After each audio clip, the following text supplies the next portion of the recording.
குருக்கடாட்சம் குருவர்கள் உண்டாகட்டும். மீண்டும் ஒரு காணொலியில் சந்திக்கிறதில் மிக்க மகிழ்ச்சி. என்னென்னா, பல பேர் நான் பார்த்துருக்கேன். ஏன்னா ஒருத்தருக்கு உணவு கொடுக்கும்பொழுது ஒரு விதமாக மூஞ்ச சுளிக்கிறது, பார்த்து உணவளிக்கிறது. இவங்க நம்ம சொந்தக்காரங்க, இவங்க நம்ம ஆட்கள், அதனால் இவங்களுக்கு கொஞ்சம் கூட்டோ பொரியலோ மற்ற உணவு விஷயத்தை கொஞ்சம் அதிகமாக வைப்போம். இவங்க யாரோ தானே, இவங்க ஆகாதவங்க தானே, இவங்களுக்கு வச்சா என்ன ஆகும், நம்ம ஏன் அவங்களுக்கு வைக்கணும், நம்ம அதெல்லாம் உணவெல்லாம் வைக்க மாட்டோம் அப்படின்னு சரிசமமாக ஒரு பந்தியில் இருக்கும்பொழுது மற்றவர்களை ஒரு கண்ணிலும் வேறொருவரை மற்றொரு கண்ணிலும் பார்க்கும் பொழுது எந்த மாதிரியான பிரச்சனைகள்லாம் நீங்கள் அனுபவிப்பீங்கன்னு தெரியுமா? ஏன்னா உணவும் நீரும் நெருப்பும் காற்றும் இருக்கக்கூடிய அனைத்து உயிர்களுக்குமே பொதுவான ஒரு விஷயம்தான் பஞ்சபூதங்களில் இருக்கக்கூடிய இந்த 5 விஷயங்களும். இந்த விஷயத்தில் ஒவ்வொருவரும் பங்கு போடும்போதும் ஒவ்வொருவரும் இது எனக்கானது, நான் ஏன் அவங்களுக்கு கொடுக்கணும், நான் ஏன் உனக்கு வைக்கணும் அப்படின்ற எண்ணங்களை நீங்கள் பந்தியில் செயல்பட்டீங்கன்னா நிச்சயமாக சொல்கிறேன், உங்களுடைய குடும்பமும் சரி உங்களுடைய வாழ்க்கையும் சரி மென்மேலும் வளராது. வளர்ச்சி பாதையில் இறைவனும் சித்தர்களும் பிரபஞ்சமும் சத்தியமாக கொண்டு போகாது. நான் சொல்கிறது உண்மை, நான் பொய் பேச மாட்டேன், நான் சொல்கிறது மெய். உணவுன்றது பொதுவான ஒரு விஷயம். நீங்கள் என்ன தான் ஓடுனாலும், நீங்கள் எவ்வளோ தான் சம்பாதிச்சாலும் எண்ட் ஆஃப் தி டே பார்த்தீங்கன்னா இந்த ஒரு ஜான் வயிற்றுக்கு தான். நீங்கள் ஒன்றும் அப்படியே அதிகமாக ஒரு 30 இட்லியோ 40 இட்லியோ எல்லாம் திங்க போகிறது கிடையாது. திங்க போகிறது 4 இட்லி இல்லை 5 இட்லி, அவ்வளோதான். எப்போ நமக்கு உண்டானதை தாண்டி மற்றவங்களுடைய உணவில் நம்ம கையை வைக்கும்போது இறைவன் மிகப்பெரிய ஒரு கோபத்திற்கு உள்ளாகிறார். மிக கோபத்தினுடைய உச்சகட்டத்துக்கு போயிடுவார். கர்மாவிலையும் கர்மா, மிகப்பெரிய கர்மா அது. ஏன்னா ஒவ்வொரு சித்தர்களும் ஞானியர்களுடைய ஜீவ சமாதிகளுக்கும் ஒவ்வொருவருடைய ஆசிரமத்திற்கும் நீங்கள் செல்லும்பொழுது எது இருக்குமோ இருக்காதோ போன உடனே முதலில் ஒவ்வொரு ஆன்மாக்களுக்கும் வயிறார பசி தீர உணவை முதலில் அளிப்பார்கள். ஏன்னா இங்கே உணவை தாண்டி ஒரு பெரிய விஷயம் ஒன்று கிடையவே கிடையாது. இதனால தான் நீங்கள் 1008 கர்மா பண்ணுறீங்க, 1008 பாவ செயல் ஒவ்வொருத்தரையும் தொத்திக்கிட்டு இருக்கு, 1008 விஷயங்கள் உள்ளுக்குள்ளார ஓடிட்டு இருக்கு. ஏன்னா பல பிறப்புகள் எடுத்திருப்பீங்க.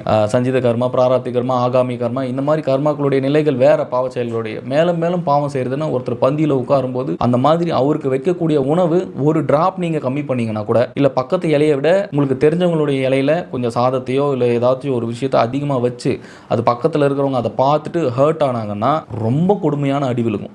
சீரியஸாக சொல்லிக்கிட்டு இருக்கேன். ஏன்னா ஒரு மனம் நோவது வேற, ஆனால் ஒரு ஆன்மாவினுடைய வலி பயங்கரமான ஒரு பாதகத்தை உண்டு பண்ணிடும். அப்போது ஒவ்வொருவருக்கும் உணவளிக்கும் போது சமமாக கொடுக்கணும். அது யாராக இருந்தாலும் சரி, உங்களுடைய உறவினர்களாக இருக்கட்டும் இல்லை தெரியாதவங்களாக இருக்கட்டும், யாராக இருந்தாலும் சரி. அப்போது நீங்கள் உறவினர்களுக்கு வைக்கிறத விட யாரென்றே தெரியாத ஆன்மாக்களுக்கு நீங்கள் உணவு கொடுக்கும்பொழுது அதனுடைய சக்தியும் அதனுடைய தன்மையும் வேற மாதிரி கொண்டு போகும். உங்களுடைய 7 தலைமுறைக்கும் உங்களின் இல்லத்தில் இருக்கக்கூடிய குழந்தைகளாக இருக்கட்டும், தலைமுறையினர்களாக இருக்கட்டும், அனைவருக்குமே இறைவனுடைய பரிபூர்ண அருளும் குருவோட பிளஸ்ஸிங்கும் இறைவனோட பிளஸ்ஸிங்கும் ஆசீர்வாதமும் எப்பொழுதுமே கிடைக்கும். ஸோ அதனால் உணவை மட்டும் எப்போவுமே யாருக்குமே பார்த்து வைக்காதீங்க. இதுதான் உனக்கு நான் இவ்வளோ தான் வைப்பேன், நீ யாருன்னே தெரியாது, நான் எதுக்கு உனக்கு இவ்வளோ உணவு கொடுக்கணும், இவ்வளோ தான் நான் வைப்பேன் அப்படின்ட்டு இருந்தீங்கன்னா பிரபஞ்சம் மிகப்பெரிய தண்டனை கொடுத்துரும். ஸோ பிற உயிர்களுக்கு உணவளித்து இன்பம் காணணும். பிற உயிர்களுக்காக பிச்சை எடுத்து கூட உணவு போடலாம், தப்பே கிடையாது, தவறே கிடையாது. ஏன்னா இறைவன் உன்னை பார்த்துக்கிட்டே தான் இருக்கார். இறைவன் உன்னை ஒவ்வொரு நொடியும் பார்த்துட்டே தான் இருக்கிறாரு. உன்னை பார்க்கல, உன்னை கவனிக்கல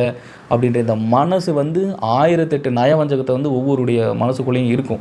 ஆனால் அந்த இடத்துல உங்களுடைய ஈகோவும் உங்கள் மனசு சொல்கிற பேச்சை கேட்டுக்கிட்டு நம்ம இவங்களுக்கே வைக்கணும், பார்த்து வைக்கிறதெல்லாம் ரொம்ப ஒரு கர்மாவினுடைய ஒரு உச்சகட்டமான ஒரு விஷயம். தயவு செஞ்சு எந்த தப்பு பண்ணுறீங்களோ இல்லையோ, இந்த ஒரு தப்பு மட்டும் உங்களுடைய வாழ்க்கையில் தயவு செஞ்சு பண்ணிடாதீங்க. யாராச்சும் இருந்தாங்களா, ஏதாச்சும் உணவு வச்சிருக்கீங்களா, வேணுமானு கேளுங்க, வேணான்னா விட்டுருங்க. ஆனால் ஒருத்தர் உணவு நீங்கள் சாப்பிட்றீங்களான்னு கேட்குறது ஒன்றும் குறைஞ்சி போயிட்டு போகிறது இல்லையே, இல்லை கெட்டு போயிட்டு போகிறது இல்லையே. ஸோ இங்கே உணவை தாண்டி என்னத்தை எடுத்துகிட்டு போகிறீங்க?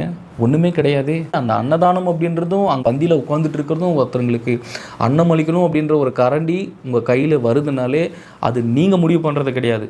அது இறைவன் உங்களுக்கு கொடுத்து உங்களை சோதிக்கிறது, உங்களை டெஸ்ட் பண்ணுறது. அந்த டெஸ்டிங்லேயே தெரிஞ்ச உங்களோட கேரக்டர் அப்படின்ட்டு. ஆனால் அந்த டெஸ்டிங்கில் நீங்கள் வைக்கும்பொழுது தண்டனை இறைவன் கொடுக்க மாட்டார், உன்னுடைய குணத்தை டெஸ்ட் பண்ணுவார். அந்த இடத்துல இவன் சாதம் அதிகமாக போடுறானா இல்லையா, இவன் எல்லாருக்கும் சமமான கண்ணோட்டத்தில் பார்க்குறானா இல்லையா, எல்லாருக்கும் சமமான உணவு கொடுக்குறானா இல்லையான்றதை பார்த்துக்கிட்டே இருப்பார். ஆனால் அந்த ஒரே ஒரு இடத்துல நீங்கள் தப்பு பண்ணினா மொத்தமாக முடிச்சு விட்டுருவார். ஏன்னா சர்வம் சிவம், சிவம் இல்லையெனில் சவம்.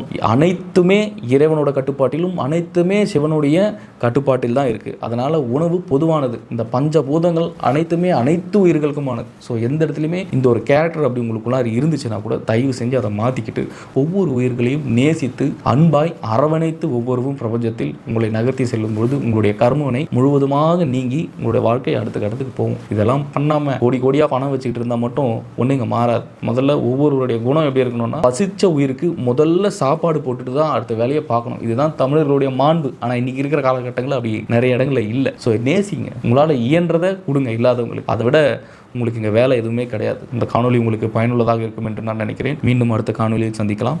குரு கடாட்சம்.